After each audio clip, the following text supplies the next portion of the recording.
বাংলাদেশের শেয়ার বাজারে এমন কিছু স্টক আছে যেগুলো অনেক বিনিয়োগকারী সাইলেন্ট কম্পাউন্ডার বলে থাকেন, অর্থাৎ যে শেয়ার প্রতিদিন আলোচনায় না থাকলেও বছরের পর বছর ধরে ধীরে ধীরে সম্পদ তৈরি করে দেয়। আর সেই তালিকায় অন্যতম ব্র্যাক ব্যাংক লিমিটেড। বর্তমানে বাজারে আবারও আলোচনায় এসেছে ব্র্যাক ব্যাংকের শেয়ার, কারণ একদিকে শক্তিশালী মুনাফা, অন্যদিকে ধারাবাহিক ডিভিডেন্ড, সঙ্গে তুলনামূলক কম ভ্যালুয়েশন। অনেক বিনিয়োগকারী প্রশ্ন, এই শেয়ার কি দীর্ঘমেয়াদে সত্যিই কোটিপতি বানাতে পারে? আজকের ভিডিওতে আপনারা কোনো গুজব নয়, বরং ডাটা, ফাইন্যান্সিয়াল পারফরম্যান্স এবং বাস্তব হিসাব দিয়ে বিশ্লেষণ করব ব্র্যাক ব্যাংকের শেয়ারে দীর্ঘমেয়াদে বড় সম্পদ তৈরি করা কতটা সম্ভব। বর্তমান বাজার পরিস্থিতি। বর্তমানে ব্র্যাক ব্যাংকের শেয়ারের সর্বশেষ ক্লোজিং প্রাইস প্রায় ৭৩ টাকার কাছাকাছি। তবে সবচেয়ে গুরুত্বপূর্ণ বিষয় হলো, গত ৫২ সপ্তাহে এই শেয়ার ৪৫ টাকা থেকে উঠে প্রায় ৯০ টাকার কাছাকাছি গিয়েছিল, অর্থাৎ মাত্র এক বছরের মধ্যেই প্রায় দ্বিগুণ রিটার্নের সম্ভাবনা দেখিয়েছে এই স্টক।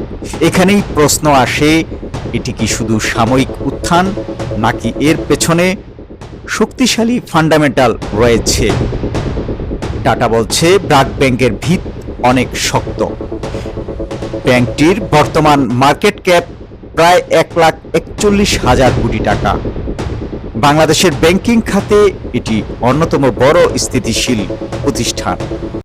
বড় মার্কেট ক্যাপ মানে সাধারণ কোম্পানির প্রতি বাজারের আস্থা বেশি থাকে, অর্থাৎ দীর্ঘমেয়াদে ঝুঁকি তুলনামূলকভাবে কম হয়। আয় ও মুনাফার শক্তিশালী প্রবৃদ্ধি। এখন আসি সবচেয়ে গুরুত্বপূর্ণ জায়গায়, ইপিএস বা আর্নিং পার শেয়ার। ২০২০ সালে ব্র্যাক ব্যাংকের ইপিএস ছিল ৩ টাকা ১৭ পয়সা, আর ২০২৪ সালে সেটি বেড়ে দাঁড়িয়েছে প্রায় ৬ টাকা ৯৫ পয়সায়, অর্থাৎ মাত্র ৪ বছরে প্রায় দ্বিগুণ আয় বৃদ্ধি পেয়েছে। একটি ব্যাংকের জন্য ধারাবাহিকভাবে আয় বাড়ানো খুব গুরুত্বপূর্ণ বিষয়, কারণ ব্যাংকিং সেক্টরে প্রতিযোগিতা, খেলাপি ঋণ, নীতিগত চাপ সবকিছু সামলে লাভ বাড়ানো সহজ নয়। আরও গুরুত্বপূর্ণ বিষয় হলো, ২০২৪ সালে ব্যাংকটির মোট মুনাফা হয়েছে ১,২২৯ কোটি টাকা। এই মুনাফা শুধু কাগজে কলমের সংখ্যা নয়, এটি প্রমাণ করে যে ব্যাংকটির ব্যবসা এখনো শক্তিশালীভাবে বাড়ছে। পি রেশিও কি বলছে? অনেক বিনিয়োগকারী শুধু দাম বাড়ছে দেখেই শেয়ার কেনেন, কিন্তু স্মার্ট ইনভেস্টররা দেখেন শেয়ারটি আসলে বেশি দামে ট্রেড হচ্ছে নাকি এখনো সস্তা আছে। এখানেই আসে পি রেশিও। বর্তমানে ব্র্যাক ব্যাংকের পি রেশিও প্রাইস 8.76। সহজ ভাষায় বললে, একটি কোম্পানি বছরে যত আয় করছে তার তুলনায় বাজারে শেয়ারের দাম কত, সেটাই পি দিয়ে বোঝা যায়। সাধারণভাবে কম পি মানে ভালো কোম্পানি তুলনামূলকভাবে কম দামে পাওয়া যাচ্ছে।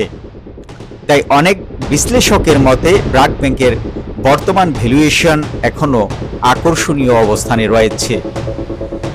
ডিভিডেন্ড দীর্ঘমেয়াদে সম্পদ তৈরির গোপন অস্ত্র।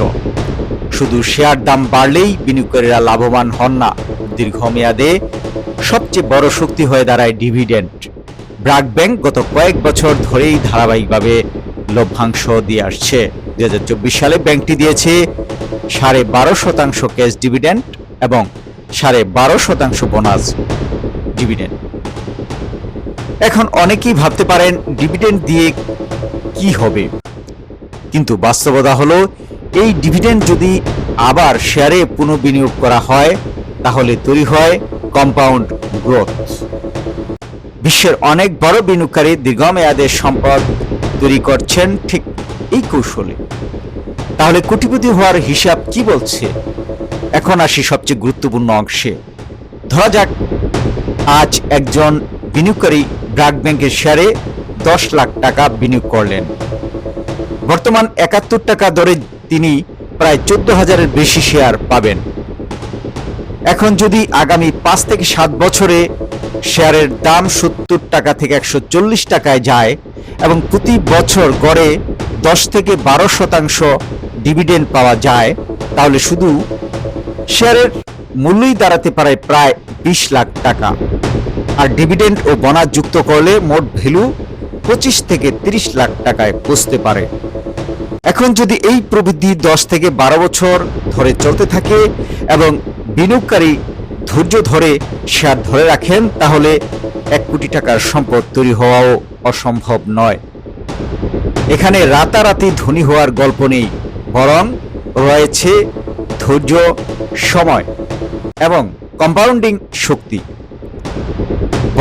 বড় বিনিয়োগকারীদের আস্থা আরেকটি গুরুত্বপূর্ণ বিষয় হলো কোম্পানির শেয়ার কার হাতে রয়েছে। ব্র্যাক ব্যাংকের প্রায় 46% শেয়ার রয়েছে স্পন্সর ডিরেক্টরদের হাতে। এছাড়া বিদেশি বিনিয়োগকারীদের দখলে রয়েছে 36% বেশি শেয়ার। এটি একটি বড় ইতিবাচক সংকেত, কারণ বিদেশি বিনিয়োগকারীরা সাধারণত শক্তিশালী ফান্ডামেন্টাল ছাড়া দীর্ঘমেয়াদে কোনো কোম্পানিতে বড় বিনিয়োগ করেন না। তবে ঝুঁকিও আছে। তবে মনে রাখতে হবে, শেয়ার বাজারে কোনো বিনিয়োগই শতভাগ নিরাপদ নয়। ব্যাংকিং সেক্টরে বাংলাদেশ ব্যাংকের নীতিগত পরিবর্তন, সুদের হার, খেলাপি ঋণের চাপ কিংবা সামগ্রিক অর্থনৈতিক পরিস্থিতি সবকিছুই শেয়ারের দামে প্রভাব ফেলতে পারে। স্বল্প মেয়াদে শেয়ারের দাম ওঠানামা করবেই, তবে শুধুমাত্র দ্রুত লাভের আশায় বিনিয়োগ করলে হতাশ হওয়ার ঝুঁকি থাকে। সবকিছু মিলিয়ে ডাটা যা বলছে তা হলো ব্র্যাক ব্যাংক একটি স্টেবল, গ্রোথ এবং ডিভিডেন্ড ভিত্তিক শক্তিশালী স্টক। যদি কেউ সঠিক সময়ে বিনিয়োগ করেন, নিয়মিত ডিভিডেন্ড পুনঃবিনিয়োগ করেন এবং দীর্ঘমেয়াদে ধৈর্য ধরে শেয়ার ধরে রাখতে পারেন, তাহলে এই শেয়ার দিয়েই তৈরি হতে পারে ভবিষ্যতে বড় সম্পদের গল্প। আপনার কি মনে হয়, ব্র্যাক ব্যাংকের শেয়ার কি দীর্ঘমেয়াদে কোটিপতি বানাতে পারে? কমেন্টে আপনার মতামত জানান। আর এমন বিশ্লেষণধর্মী ভিডিও পেতে এখনই সাবস্ক্রাইব করুন sharebusiness24.com। sharebusiness24.com কোনো শেয়ারের দাম বাড়াতে বা কোনো শেয়ারে বিনিয়োগ করতে উদ্বুদ্ধ করে না। কেবল এখানে বিশ্লেষণ করা হলো। আপনার যদি এই বিশ্লেষণটি ভালো লাগে, তাহলে আপনি এর কিছু মতামত তুলে ধরতে পারেন এবং এই বিষয়টি ফলো করতে পারেন। কারণ বিনিয়োগ সিদ্ধান্ত একাত্ম আপনার। sharebusiness24.com যদি আপনি কোন শেয়ারে বিনিয়োগ করে লোকসানের পড়েন, তাহলে সেই ঝুঁকি আপনার নিজের ব্যক্তিগত। sharebusiness24.com দায়ী থাকবে না।